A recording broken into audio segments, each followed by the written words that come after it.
Hi, this is John Malby from my Bookkeeper software. In this video, we're going to show you how to do basic invoicing within Bookkeeper.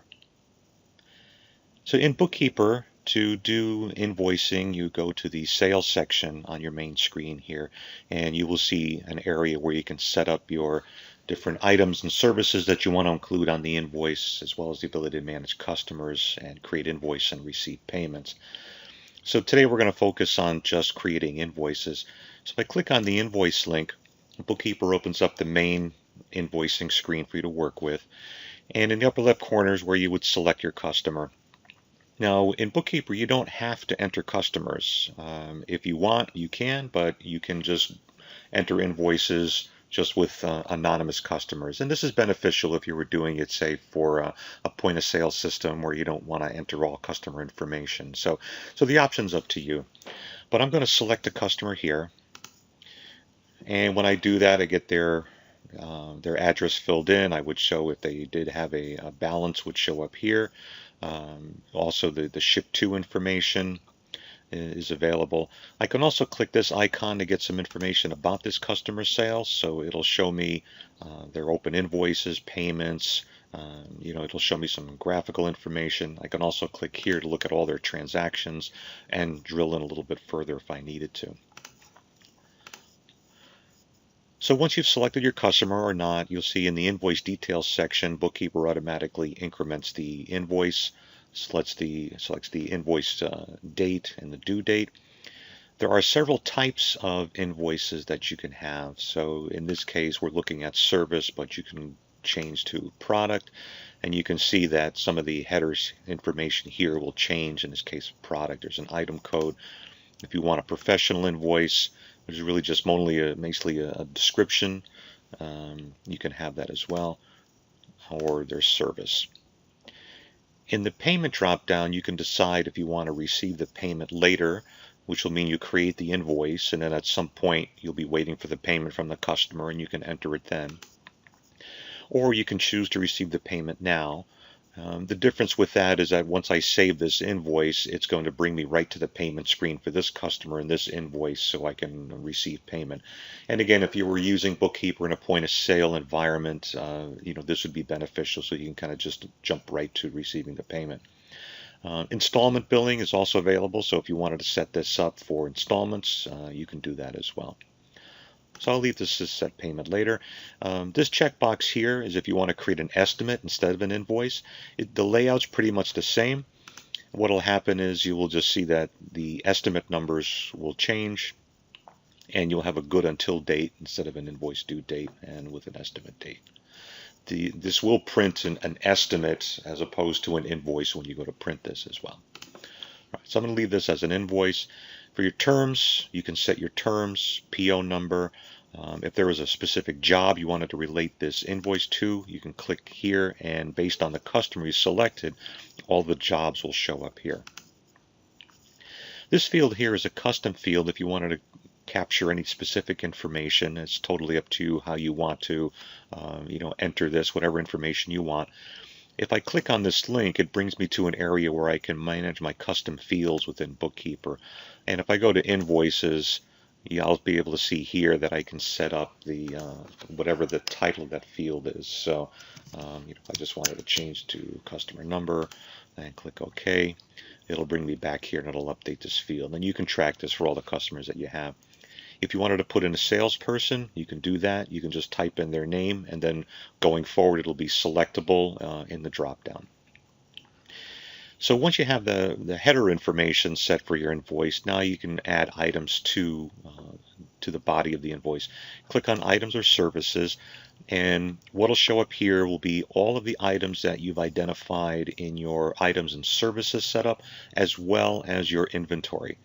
And so there's a couple buttons here. If you wanted to jump to those sections to be able to add other items, you can do that. So if I clicked on Manage Services, my services window would come up, and I'd be able to enter stuff here. And it's the same thing with inventory. It jumps me right to my inventory section, so I can maintain stuff there if I needed to. Okay. So right now it's showing all items. You have filter capabilities. You can just go in here and just select what you want to have included on the invoice. You can update your quantity, and when you're ready, just click Add to Invoice. And you'll see here behind the screens, I'll just close this for now, that those got added here. And with the quantities that I wanted, it shows the rate and the amount, whether or not they're taxable. If you want to delete a line item, you can just simply click this and you'll be able to delete this line item. If you want to change the order, you can click on these up and down arrows and it'll just change the order of how they appear on the invoice. So going back here, if you were using a scan device, like a scanner, and you want to do a barcode scanner and you had inventory that you identified the barcodes with, you could do that here as well. By leaving your cursor in this field, if you had a scanning device hooked up to your computer, you could scan the barcodes on the items. It'll look in your inventory, match up the barcode, print the item here, and then you can add it. Again, another benefit if you were using Bookkeeper in a point-of-sale system. Okay, there's also, if you needed some more information about this particular line item, you can click here and it'll give you information. These are for inventory items. It'll give you the kind of a basic information about the inventory items, so you don't have to jump out of the invoice system to go check certain things if you wanted to. Okay, so now that I've added all the items that I wanted to my invoice, all right, I'll be able to identify the sales tax. I can have multiple sales taxes defined, so those are here. If you wanted to add a closing message on the invoice, you can. These are canned messages that come out, or you can type your own. You can manage that through this link here. You can set up all the different types of messages that you want. In this section, you'll get the subtotal. If you want to have, if shipping has been identified, I'll show you how to do that in a minute. It'll appear here, and the sales tax will be calculated in total. If the shipping is taxable, just check this box, and then based on the sales tax rate, any shipping that you've identified will be taxed. There are buttons here for applying credits. If this customer had a credit, you'd be able to select from credits that you can apply for that customer. If you have discounts, you can show these here, and you can add these. And if you want to manage the discounts, you have a quick link here. Discounts can be set for a particular line item, which would be the line item just before it, or you could set it to a discount for the entire invoice. All right, so that now sets up my invoice. It gives me all the detail line items I want, so everything that I need there. So some additional things you can do with your invoice. If you click on more details, you'll see here's where you can identify the shipping information and the freight. So you can put that information here. If you wanted to track shipping, you can select one of the vendors here. You also have quick links to be able to jump over to that vendor's website, enter a tracking number.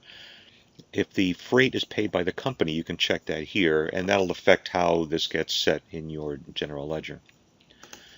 You can specify some printing options. You can say I want my invoices to print later, which means when you save it, it'll jump into a queue and you can print those invoices, similar to how you do checks, where checks get into a queue and you print them later.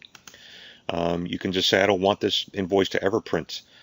So this kind of, and again, for a point of sale where you don't necessarily want to print out invoices, you can just say never, and this will never show up in a queue for it to print. Selecting now will say that when you save this invoice, it'll jump right to your print queue so you can be able to print it. You can include an aging recap on your invoice. That's the section at the bottom of the invoice that'll show the amount current, over 30, over 60, over 90. So you can include that if you want. You can include a balance forward of all prior invoices and payments. You can actually specify if you want to show the individual invoice and payments that are, say, set in the last 30 days or since a particular date, or just show everything for that customer. If you've created invoice templates, specific invoice templates, you'll be able to select that here. Right now, there's no template selected, which means Bookkeeper will just use the basic out-of-the-box Bookkeeper invoice layout to print with. But if you specified something particular, if you have a custom invoice, you can be able to select that here. If you are in a situation where you want to print a pick list, say, to another printer, you can do that as well. So when the invoice, if you click this and when the invoice is saved, it'll go and print a pick list for your inventory personnel to be able to go out and select these items and package them up.